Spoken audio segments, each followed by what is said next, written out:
Bonjour et bienvenue pour ce nouveau page à page consacré à l'omnibus Namor par John Byrne et Jaeli. Un immense plaisir, une formidable Madeleine, un bouquin absolument incontournable, massif, beau et très attendu par tous les fans de Namor. Quand je vous ai présenté cet album il y a quelques semaines, eh bien, j'ai dit que je pense que le responsable de notre amour inconditionnel et éternel au personnage de Namor tient à une seule raison, c'est Monsieur John Byrne. C'est lui qui nous a fait aimer ce héros qui date d'il y a bien longtemps parce que Namor a été créé dans les années 40. Hein. C'est un personnage qui existe depuis tellement longtemps chez Marvel et même avant la création de Marvel. Mais c'est véritablement cette série moderne, absolument incroyable, signée John Byrne, l'auteur des X-Men, des 4 Fantastiques, de Superman. Et j'en passe, des Next Men. Il a fait tellement de choses. Les Vengeurs de la Côte Ouest, bien sûr. Miss Hulk.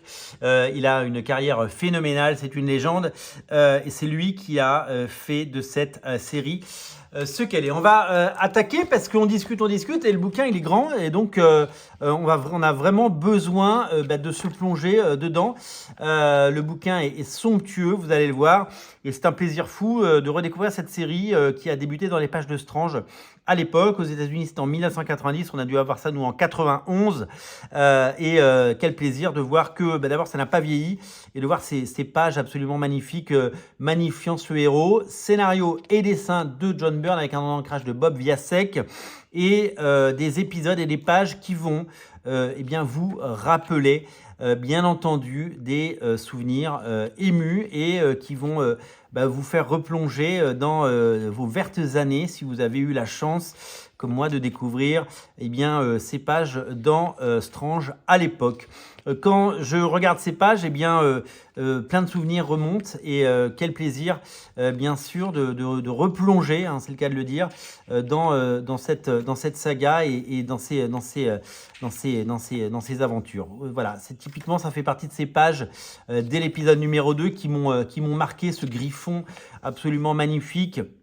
Et évidemment, tous ces plans iconiques, tout ça, c'est le Namor qui survole New York, l'arrivée du Griffon, ce combat épique dès le deuxième numéro, ce sont des images qui sont imprégnées dans ma tête pour toujours et que j'ai dû redessiner, décalquer plus jeune et qui m'ont marqué à tout jamais. Et c'est vrai que c'est une véritable plongée dans nos souvenirs et dans ce que les comics ont pu proposer de meilleur. Cet omnibus, cette série sont cultes et il y a vraiment eu, je pense, une véritable attente et des demandes incessantes pour que ces épisodes reviennent et nous reviennent et soient enfin réédités et parce que c'est des bouquins qu'on ne trouve quasiment que dans nos vieux Strange et qu'on ne trouve plus actuellement. Donc, travail phénoménal de John Byrne, scénariste et dessinateur des 25 premiers numéros. Cet omnibus en compte 40. Vous verrez par la suite tout à l'heure de quoi se compose le reste de cette série. Vous allez voir le style élégant, grandiloquent, fabuleux, séduisant de John Byrne, un style qui a évolué depuis les premiers X-Men, 10 ans avant, puis sur les 4 Fantastiques pendant quasiment une centaine de numéros, et puis sur toutes les séries sur lesquelles il a pu travailler. Partout où il est arrivé, John Byrne, il a amené son style, il a amené son dessin, il a amené sa patte, il a amené son génie. Et puis, il a évidemment magnifié chacun des héros. Là, vous voyez un peu Iron Man sur ces pages. C'est véritablement un travail d'orfèvre, un artisan comme on n'en fait plus, quelqu'un capable de produire un nombre de pages de qualité absolument incroyable et qui nous a procuré des centaines d'heures de plaisir et qui a produit des centaines d'épisodes. Il nous a fait aimer des séries et il a fait des succès parce que c'était une superstar. C'est lui qui a relancé Superman dans les années 80. Ce plan, moi je me souviens parfaitement de ce plan, absolument fabuleux avec Namorita. C'est tout simplement exceptionnel. Regardez la malice, regardez le trait, regardez la technique, regardez tout ça. John Byrne, c'est un dessinateur qui, évidemment, ça je m'en souviens aussi, il est en costume, il enlève ses chaussures. Je me disais bien que les chaussures sautaient parce qu'il a ses petites ailettes et qu'il vole. John Byrne, il a fait des succès. Je vous dis, Superman, c'est lui qui l'a relancé. Hein, c'est lui qui a fait des merveilles. Alors là, on va s'arrêter sur cette main. Je me coupe tout le temps, mais j'en prends plein les yeux. Cette main phénoménale sur ce paquebot, mais waouh, à l'époque, mais pas avec mes yeux d'adolescent, c'était, j'avais quoi, 15 ans à l'époque. Ça m'a marqué cette couverture phénoménale et c'est tout simplement génial. Regardez le sens du climax, regardez le sens de la mise en scène. C'est presque du cinéma, c'est vraiment bigger than life et c'est vraiment. Il montre en 1990, hein, on est à une époque. C'est l'avènement des Todd McFarlane, des Jim Lee, des Rob Liefeld, des Walt Portaccio, des Marc Silvestri. Et il montre qu'il est encore le patron avec ce récit et avec, regardez ces scènes cataclysmiques d'un New York totalement envahi par cette gadoue monstrueuse, ce monstre qui détruit tout sur son passage. Des pages phénoménales pour un récit qu'il est tout autant. Évidemment, les héroïnes et même les héros, les hommes comme les femmes, sont sexy en diable et sont magnifiquement représentés dans ces pages. Et c'est toujours quelque chose d'à la fois étonnant et sublimissime. Vraiment, voilà. Donc, je disais, avant de me couper pour la énième fois, que John Byrne, c'était la superstar de son époque, celui qui faisait vendre des comics. Et quand il arrivait sur une série, c'était non seulement un succès, mais c'était un événement relayé par toute la presse de l'époque qui parlait de comics, bien sûr. Hein, ça ne faisait pas la une du New York Times. Mais c'est quelque chose qui, véritablement, a marqué des générations entières de lecteurs. Et soit il arrivait, il a fait du Iron Fist, et d'ailleurs Iron Fist est présent ici. Soit il arrivait sur des séries en superstar, comme sur les 4 Fantastiques, soit avec la première Torche Humaine, regardez comme c'est chouette, soit il a relancé des séries en mal de lecteurs. On pense aux Vengeurs de la Côte Ouest, qui était une série assez passable avant son arrivée, qui est devenue cultissime et géniale. Regardez, il dessine le Namor des années 40, c'est absolument génial. Donc il y a un vrai revival de cette époque, avec des nazis, forcément, il faut des nazis, hein, les plus grands méchants de chez Marvel sont les nazis. Et de la planète, c'est vraiment phénoménal. Et là, on sent que son style a évolué. On n'est pas sur un John Byrne comme dans les années 80. On est sur un John Byrne avec un style bien différent. Union Jack est là, les envahisseurs. On est sur un John Byrne qui vraiment a un style plus années 90, parce qu'après, il ira chez Dark Horse faire les Next Men et toutes ces séries qui caractérisent la dernière partie de sa carrière et qui on a plaisir à redécouvrir aujourd'hui. C'est publié chez Delirium, ces Next Men. Hein, si vous voulez les lire, ne boudez vraiment pas votre plaisir, parce que c'est vraiment quelque chose d'étonnant. Donc voilà, modernité et tradition, passons pour ce récit. Et puis, voilà, Les Vengeurs de la Côte Ouest, je vous disais, c'est phénoménal ce qu'il a pu faire sur cette série. Et je pense aussi à She-Hulk. Il a fait du Miss Hulk. Il aurait pu aller sur une série et en faire un succès, une série populaire. Non, il a pris une série personnage qui avait été un peu oublié et maltraité dans les années 80. Il en a fait une série culte. Et donc, à chaque fois qu'il va sur une série, ça se transforme en phénomène. Voilà. Alors là, l'épisode... la saga est coupée par un annual. Les annuals, vous savez, c'est ce 13e numéro qui sortait et qui est dessiné donc par une ribambelle de dessinateurs qu'il va falloir que j'identifie. Donc, qui ne sont pas John Byrne. C'est le grand problème des annuals. C'est un peu l'épisode de trop la plupart du temps aux États-Unis. Notamment les X-Men dans les années 90, c'était souvent les épisodes les plus mal dessinés. Et donc, voilà. Donc, ça vient s'interposer évidemment parce que dans la continuité, c'est important que ça y soit. Mais c'est vrai qu'entre 2 épisodes de John Byrne, avoir ces épisodes qui sont clairement 1 ou 2 niveaux en dessous graphiquement, ne sont pas forcément du meilleur ajout. Voilà, donc c'est un petit peu dommage. Qui dessine tout ça? On peut retourner voir rapidement dans les crédits. Hein. Je vais essayer de ne pas perdre ma page. Namor, Submariner, le dessin, l'annual. Il y a Vincent Evans, il y a James Fry, il y a Phil Lester. Ah ouais, tiens donc. Il y a Clark O. Baker et Dave Hoover. Et pour le 2, il y aura Rodlim, Tom Raney, Larry Alexander, Kevin Maguire, Tom Morgan et MC Wyman. Voilà, donc le 2 qui arrivera tout à l'heure a des dessinateurs un petit peu plus connus. Magnifique illustration de Mike Mignola, au passage, ça fait plaisir. Et après, on enchaîne sur l'épisode numéro 13. Donc, comme je vous le disais, donc les 4 Fantastiques sont de la partie, bien sûr. On est dans une forme de... C'est bien, il rejoue avec les personnages avec qui il a déjà joué. Il a à peu près tout dessiné, hein, John Byrne, chez Marvel, vous le savez. Et donc les 4 Fantastiques sont de la partie. Il a fait les 25 premiers numéros. Puis en tant que scénario dessin, puis il reste scénariste sur la suite, on verra tout à l'heure, mais avec un nouveau dessinateur, je vous laisse. Ah, le Griffon est de retour, mon Dieu, le Griffon est de retour. Regardez-moi ça, c'est marrant d'utiliser ce personnage. Voilà, donc le Griffon, il va dompter le Griffon. Alors, ce que je voulais vous dire, c'est que j'ai un souvenir ému et entier des premiers numéros, des premiers épisodes. Je n'étais pas un lecteur de Strange. À l'époque, je lisais Titan, j'étais abonné, et je lisais Spécial Strange, parce que j'aimais quoi? J'aimais les X-Men et les Nouveaux Mutants. Mais mon frère lisait Strange, et je l'achetais de temps en temps, quand mon frère s'est arrêté de... Donc, je me souviens très très bien de ces épisodes.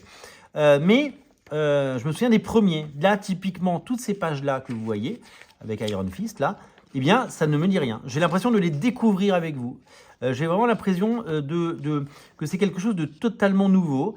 Le soin Iron Fist est de toute beauté. Hein. Clairement, c'est vraiment quelque chose de savoureux. Voilà, les plans, les sexy, Shanna la diablesse. Tout est maîtrisé, tout est vraiment magnifiquement mis en scène.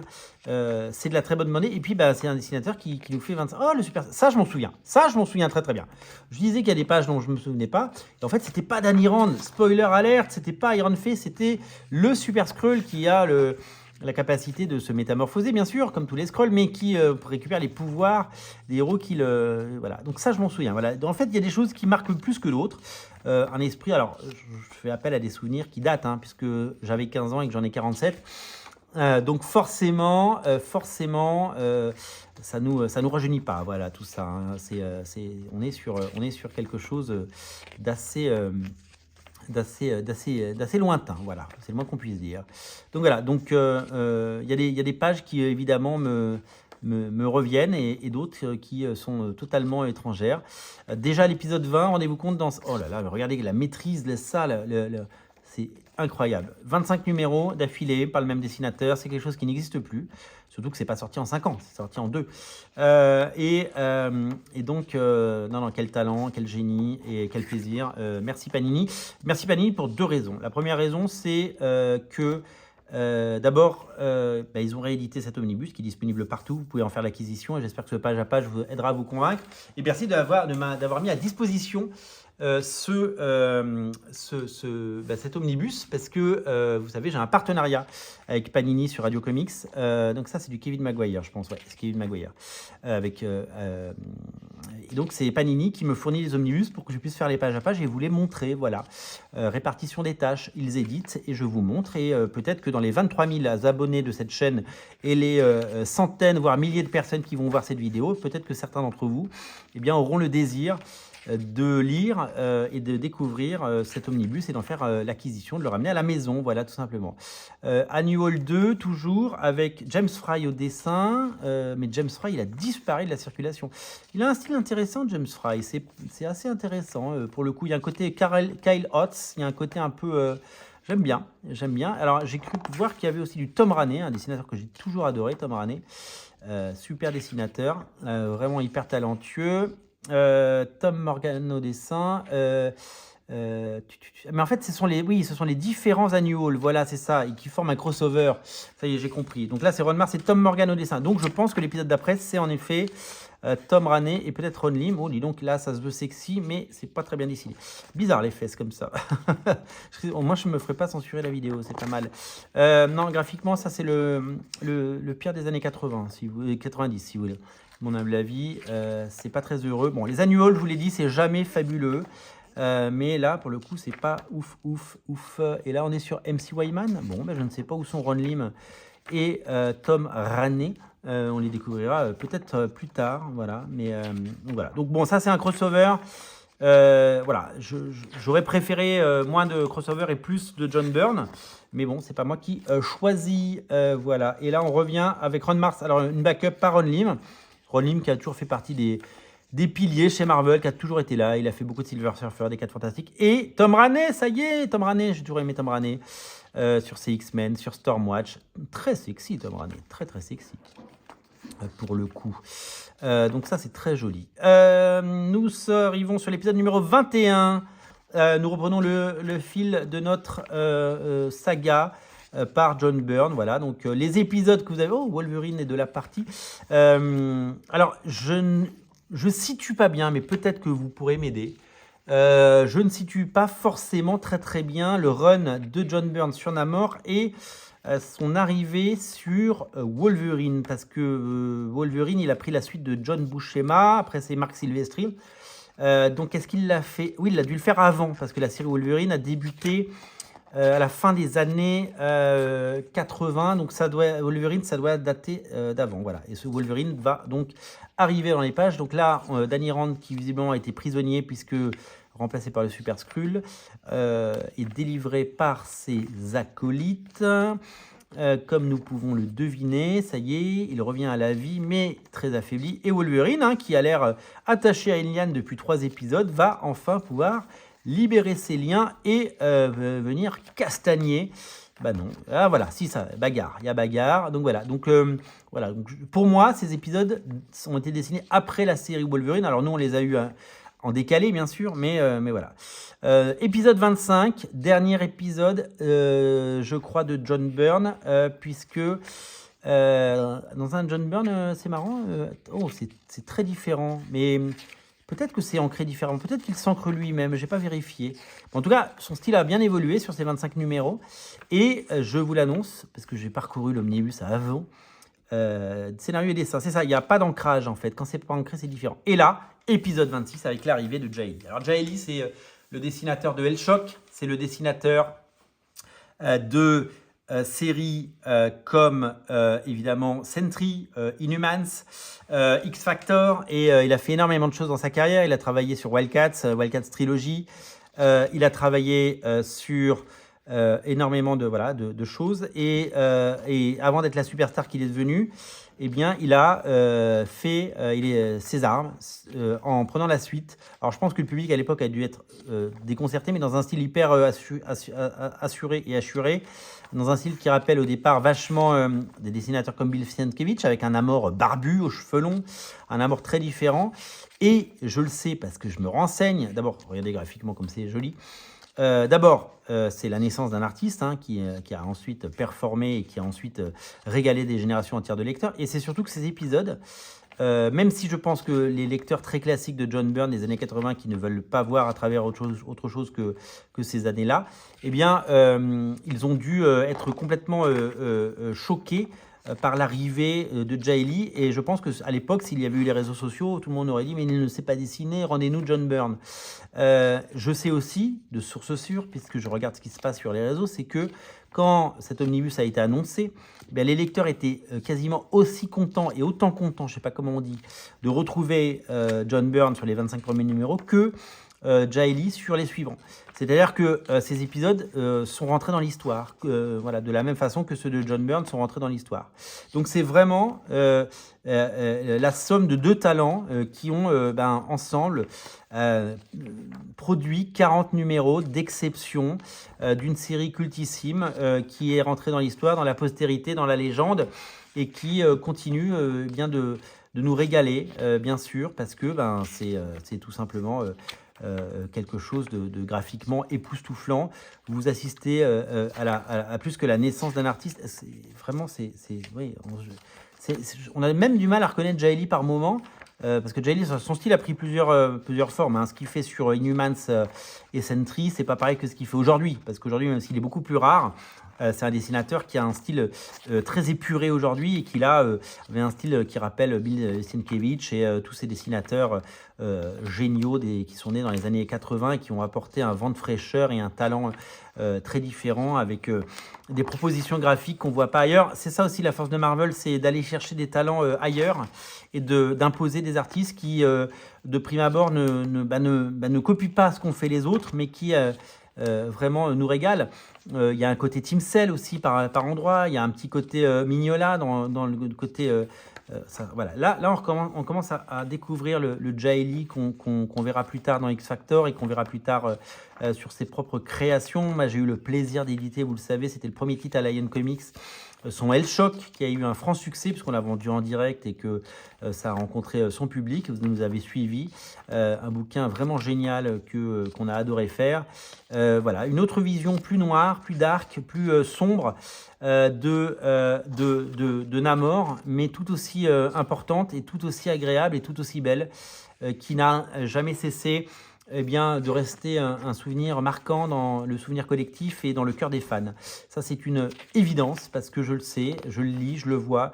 Les gens adorent le Namor et quand je ne peux pas leur donner tort, parce que moi, je crois que je n'avais lu aucun Namor à l'époque ou peut-être un ou deux.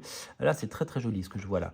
Graphiquement, c'est vraiment à la fois différent, c'est une autre proposition que celle de John Byrne. Voilà. Alors, John Byrne a quitté là le scénario puisque c'est Bob Arras et Jaeli dessine, et vous allez le voir parce que j'ai déjà parcouru l'album comme je vous l'ai dit. Le Bob Arras va même finir tout seul. Alors, il va pas prendre le dessin, Bob Arras, mais le dernier épisode n'est même pas dessiné par Jaeli. Mais il y a du Bill Sienkiewicz à l'ancrage, hein, donc oui, on se trompe pas, hein, oui, donc forcément, c'est vraiment la somme des talents absolument incroyable. D'ailleurs, on reconnaît un peu la patte de Sienkiewicz, puisque c'est vraiment quelque chose d'énorme. Épisode 39, Bob Arras, Jimmy Palmiotti au dessin. Jimmy Palmiotti au dessin et Howard Rourke. Donc voilà, donc là, là on a perdu Jaeli. Mais les talents qui finissent le run, ça c'est beau, hein. Waouh, ça c'est très très beau. Le talent qui finissent ce run, tente de proposer quelque chose de graphiquement identique. Et là, épisode 40, je crois qu'il est dessiné par Scott Collins avec un style qui rappelle évidemment celui de Jaeli pour pouvoir finir. Même si Jaeli n'est plus là, ils ont quand même essayé de finir, même si, comme souvent chez Marvel, les dernières pages, les derniers épisodes ne sont pas aussi flamboyants que ceux réalisés par les stars. Quelques couvertures de John Byrne sur différentes publications Marvel, des bonus avec du rédactionnel, avec des très beaux Butch Guice au dessin, avec John Buscema ici, Steve Giger, je ne sais pas qui, c'est Jaeli, un tout jeune Jaeli en 91. John Byrne ici, cette couverture qui a servi pour l'omnibus, du John Byrne bien sûr, du Jaeli parce que pour l'omnibus en VO, voilà la conclusion de ce run historique d'un omnibus de légende pour les gourmands et pour ceux qui adorent et continuent d'adorer et continuent de célébrer cette série absolument magistrale, phénoménale et inoubliable. Ça s'appelle Namor the Submariner, hein, Namor le prince des mers. C'est John Byrne et Jaeli dans leurs œuvres. Un omnibus qu'il faut absolument faire figurer dans votre collection. Vous l'avez peut-être déjà. Et j'espère que même s'il y a 5 personnes, qui après cette vidéo se disent il me le faut, je me dis que j'aurai gagné et qu'on aura fait du bon boulot. Une nouvelle fois, merci à Panini d'avoir mis à disposition cet omnibus pour que je puisse vous le présenter. Ça fait partie des omnibus très importants de l'année et c'est un vrai plaisir de vous l'avoir présenté. Salut.